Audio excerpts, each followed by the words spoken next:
This week's fun video will involve the book Dirty Birdie by David Roberts. And I rescued this book from the trash, or I think it was going to the trash. I can tell because some of these pages are really, really loose. This book is by David Roberts. And I can't tell if he also illustrated this book because it does not give credit to any other person other than this person for illustrating this. So I'm going to assume that since it does not say illustrated by, that David Roberts is the author and the illustrator of this book. And this was published by Harry N. Abrams Incorporated Publishers. This is Birdie. He used to have dirty hands. If Birdie saw a piece of candy on the ground, he would pick it up and eat it. But Birdie's mom would shout, "No, Birdie, that's dirty, Birdie." If Birdie had a booger up his nose, he would try to pick it out. But Birdie's dad would shout, "No, Birdie, that's dirty, Birdie." Look at the little cat trying to eat his little food. Birdie liked to go hunting for slugs and worms in the garden and play with them. But Birdie's big sister, Susie, would shout, "No, Birdie, that's dirty, Birdie." Look at the little snails and slugs. It looks like they're trying to get away from him, doesn't it? Because they're all facing away. Sometimes Birdie's dog would lick his face, so Birdie would lick him back. But Birdie's grandma would shout, "No, Birdie, that's dirty, Birdie."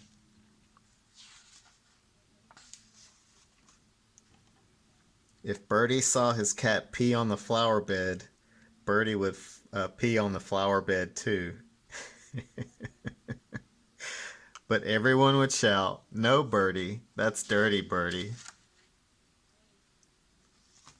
As you can tell, I find this book really funny. Birdie soon learned not to pee in the flower bed. Ah! Eek!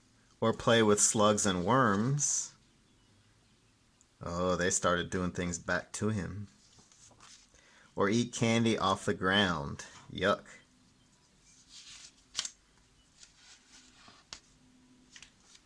Or even lick the dog's face. Blah. But there's one dirty habit that Birdie could not stop. Oh boy, can you guess what it is? When no one is looking, he still picks boogers out of his nose and sometimes eats them. Ugh. No, Birdie, that's dirty, Birdie. And that is the end. And again, this is Dirty Birdie by David Roberts. So I'm going to turn my paper hamburger because Birdie is pretty tall. The first thing I'm going to do is start sketching Birdie's head. And what you want to do is divide your paper into the proportions you see on the body. So again, when I look at the illustration, and hopefully my paper won't get out of frame. When I look at the illustration, what I look at is the overall height of the character, which is the length of my pencil. But what I also look at how big the head is in comparison to the body. So from the pencil tip to my thumb is how tall the head is. And look at how much bigger the head is than the body. So the head takes up more space. So what I like to do is, I find where half of my paper is, I go a little bit lower and I draw a little line. And I'm not going to fill up this whole paper. Then if you look at the character, let's look at the height of the head. versus the width of the head. So we know that the head is wider than it is tall. So we know that the head might be this from here to here tall, but it's going to be a lot wider. And then the body will be down here. But the body will not be as long as or as tall as the head. So if the head is this big, then the body will be less than that. So somewhere here. And again, what I like to do is I like to grid off where everything is going to be, and this will be the bottom. And if you notice, the body is also not as wide as the head. The body is not even as wide as the head is tall. So I know that the body is going to be somewhere here. And so I'm starting by getting an idea of where on my paper everything is going to go. So this is a good starting point. Another thing to notice is that the head is not horizontally oriented, but it's actually at a diagonal. Do you see that? Now you can do this two ways. You can either draw a diagonal line through your space where your head is going to be, or you can turn your paper so that when you draw your oval and you return it back to this orientation, it is a diagonal. So I like to do both. I like to draw a line through the middle that's diagonal, and I'm just going to sketch an oval. And again, we may use parts of this, we may not. The next thing I would want to do is start on the inside of the head with a little bit of details. For example, the eyes. And the eyes are spaced out pretty far apart. So if you look at the width of the eyes are about the same size. But in between the eyes, there's also an eye width. So this is the width of an eye. This is the width of an eye. This is the width of an eye. So basically, your head is divided into almost like thirds. And I just play around with it until I get the proportions right.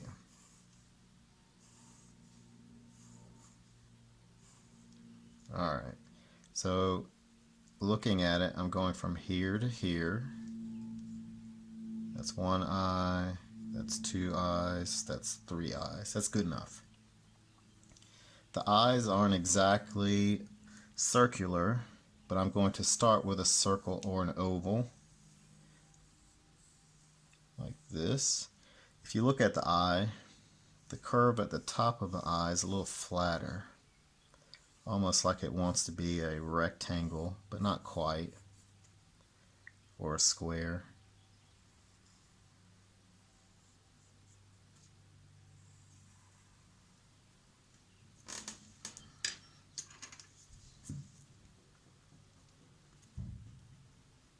Erase what you don't want to keep. And then the pupil and the iris are going to be towards the center because he's looking at his nose. You can add the dark value now or later. You can go ahead and add the eyebrow. So I already know that this top edge is going to have to go up a little bit more.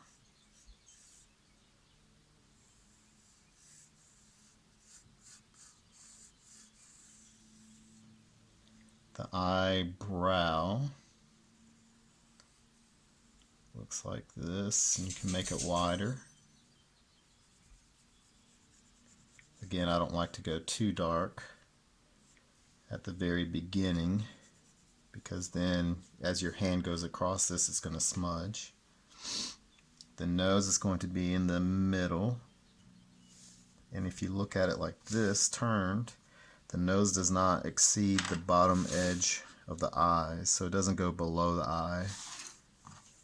So if I have my pencil as a guide, I can use another pencil, make a little mark right here so that my nose goes somewhere here.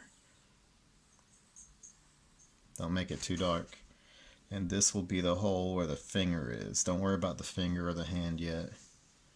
This other eye, I'm going to make a little bit darker.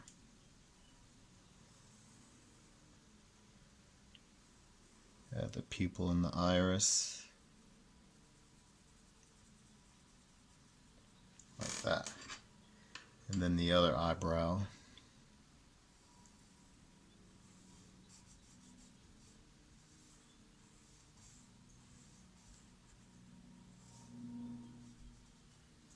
Like so.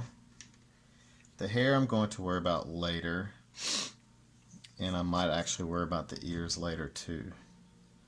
So the mouth, let's go to the mouth. The mouth will go from here to here. And right now what we're going to do is, for the hand, we're going to use a circle to represent where the hand is going to be. So my hand is going to be here, and that's actually looks like a mouth. That's actually the palm. And then you're going to draw the curve of the mouth and then add the tongue like that. And then the hair will be on the sides, the top, the sides, and the ear will be here. You can do the hair next or the ears next, doesn't really matter. I like the way this edge looks, so I'm going to trace it darker. Ooh, that's really dark. And I know that my hand, I'm using stick figure lines, will come out like this. So I can make this part darker and stop when I get close to the arm or the hand. At this time, I'm going to draw where the neck will be. It looks like a little square or rectangle. And I'm going to be all over the place for this. I'm not going to finish one thing at a time. And I know that I want the corner of my shirt to be here, but it's not a straight line, it actually curves. So a curved line here. And this will go behind the head, out to here. And then there's another line here that the head is sticking out. Then another line that has the little vertical design in it, almost like the elastic band or a hem of some kind. This side actually flares out like that. And this connects to here. And this left edge should be higher than the right edge, so I'm going to make sure that this edge comes down a little bit more. Like so. Draw another line parallel to this. Parallel means they don't touch.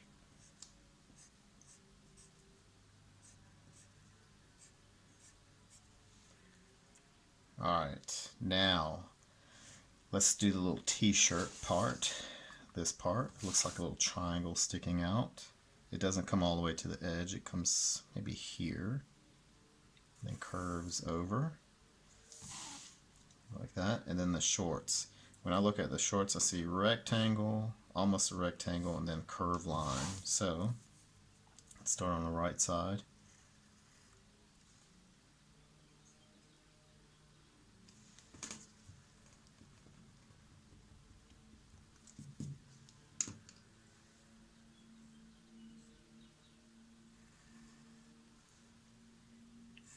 Looks like a rectangle with a curved line.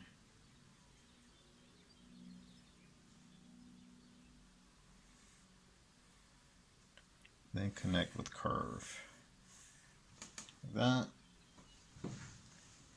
Let me check my proportions. Alright, I'm good. It was looking like this was getting a little too long, which if that was the case, I could erase these lines and move everything up. So then the bottom foot, we're going to draw the foot without the socks. So one line down, two lines down, and and then it kind of curves out.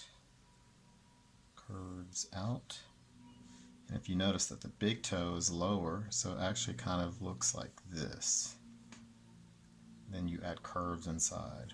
Toe, then you have 4 more toes. 1, 2, 3, and 4.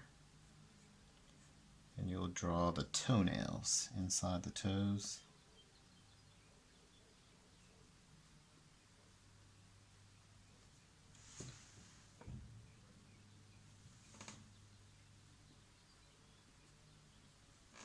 Like that.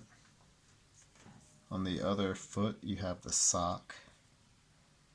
So what I do is I draw the part of the foot without the sock. Curve line, straight curve, like that. I'm going to draw the bottom part kind of like this, but very lightly.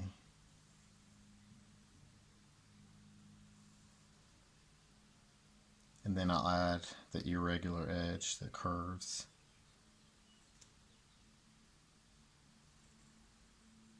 It sticks out far on that part and not so far here.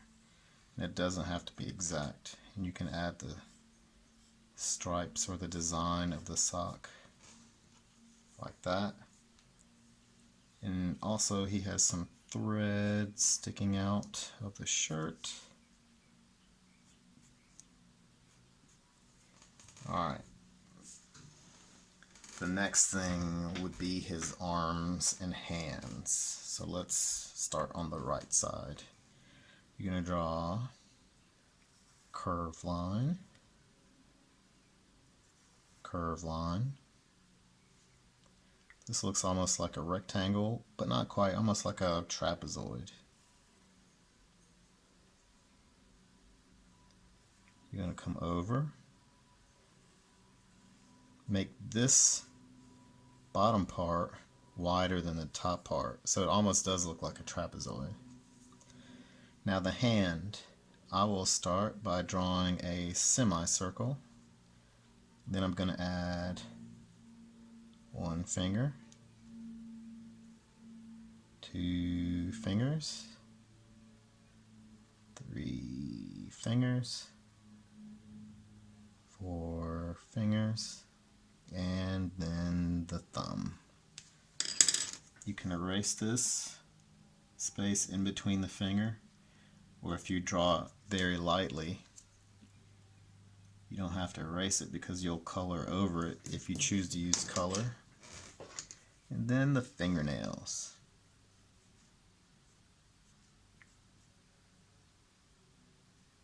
A lot of times you can use a curved line and a straight line for fingernails. Alright, if you're happy with that, add the lines for the thread coming off or loose. Notice we worked down and now we're working back up to add more details. So this arm doesn't come to a point, it actually will curve. So you draw a curved line and you'll come just short of this circle. Just draw a little curved line. You'll draw another curved line, but in the middle you'll draw a little triangle. I'm not sure why they did that. Maybe for the fabric folding. Where the circle is, we're not going to do anything yet. I'm going to draw a diagonal line. And it's kind of like the other sleeve where the top is a little bit narrower, more narrow than the bottom. Not by a lot. Then connect. Erase everything on the inside. And if you want to adjust some lines or change them, this is a good time to do that. Maybe you want it to flare out more and then curve at a stronger angle. Alright, now the other hand, we only see 4 fingers and not all of the fingers, so we're going to start with this finger that's in the nose. Alright, that was the easy one. The other fingers are going to be bent like this. So let's start where the sleeve is. I'm going to draw a little line like this. Let's do the top part because that's the easy part. I'm going to connect like that. And then these fingers will look like this. And then the pinky finger will actually curve back in. Okay?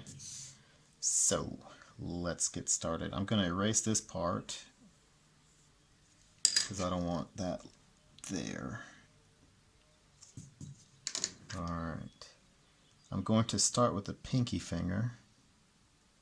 It's going to intersect or come back to the palm here. So I'm going to draw a horizontal line, vertical and horizontal. And on the inside, one line, and it looks almost like the letter T. Then you see the fingernail. So if you look, it looks like a letter T inside of a rectangle or square. The other finger will look like this. You can make it a little bit more round, not a lot. Then the next finger will look a little something like this. And then you have this space here. The fingernail. Good enough. Actually, I don't like this edge.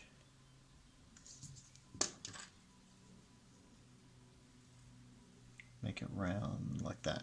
Okay, that's good enough. Again, if you drew very light or press down just a little bit with your pencil, you won't have to erase these lines. If you know that you're going to color, you won't have to erase those lines. And I'm going to erase these lines where I showed you how the fingers are bent. Alright, working up. So now the ears and the hair. So I'm going to start first with the hair. So I know that I'm going to have hair coming down here and up here. And his hair is not straight but curved. I'm going to work over to the right. It's going to stick out a little bit. Then on this edge, curve.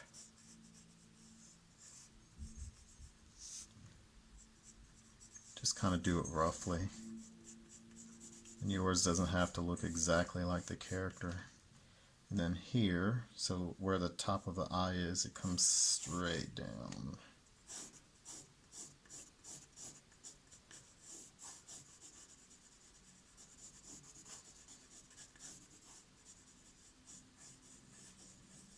Once you have an idea of where everything is, you can kind of add more loose hair.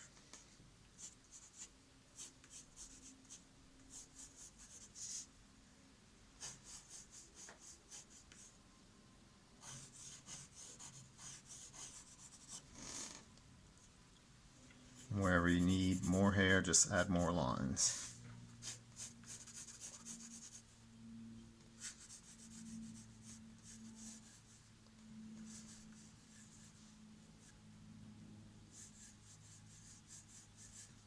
Alright, my ear.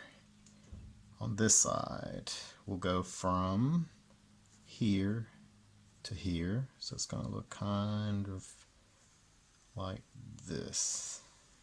Curve line, then a curve line inside, and it curves up like so.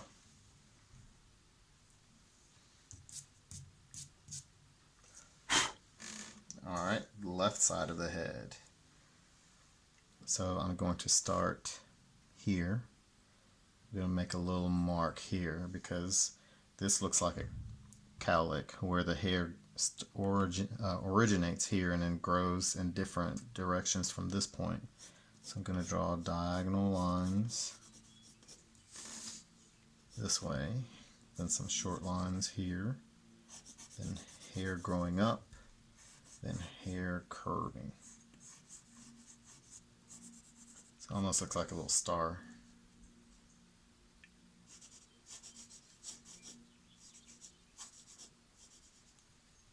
Gonna come around.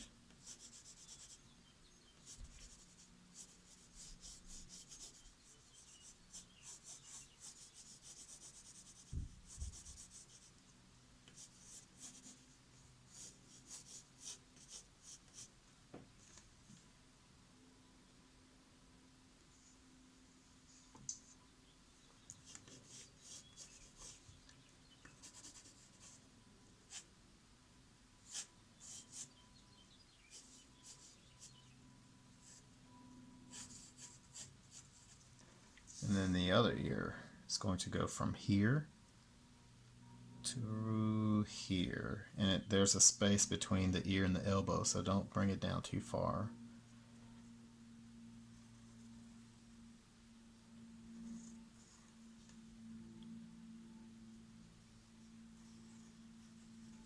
Like that. And if you need to erase something, remember that's why they made erasers, because we're not perfect. Alright, double check to make sure I have everything. I need a little shadow here. You can now go back and outline things a little darker. Now some of the lines that you see, or I see on the cover of the book, is where people haven't taken very good care of this book and drawn on the book. Remember, take care of your books, especially if you get them from the library. Take care of the books. Take care of the spine of the book. Take care of the pages of the book. Don't pull them off, you know, like to loosen the binding. So you can go back now and add value or color. Inside the neck of the shirt would be darker, because not a lot of light gets in there. The cheeks, you may press down just a little bit for like the blush under the eyebrows. And remember, don't press down hard when you're shading. Press down just a little bit. And then remember, you can use smudging to kind of spread it out. The shading on the shorts.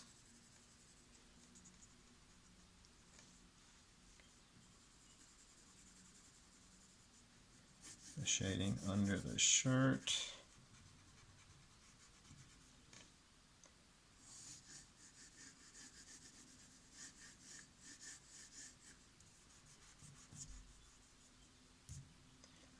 And the shading of the body.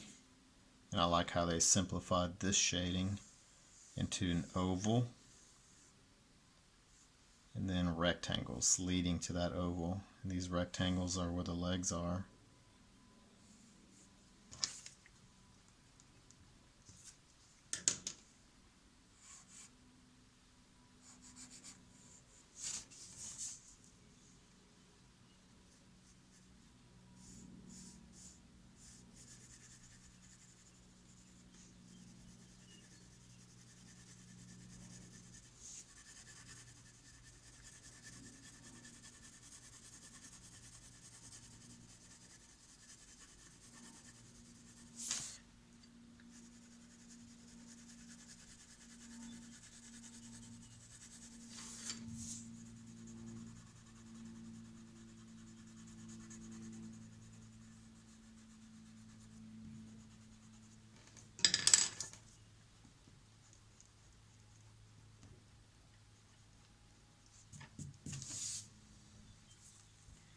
And you would erase all the other stray lines at this time, but I'm pretty good with this.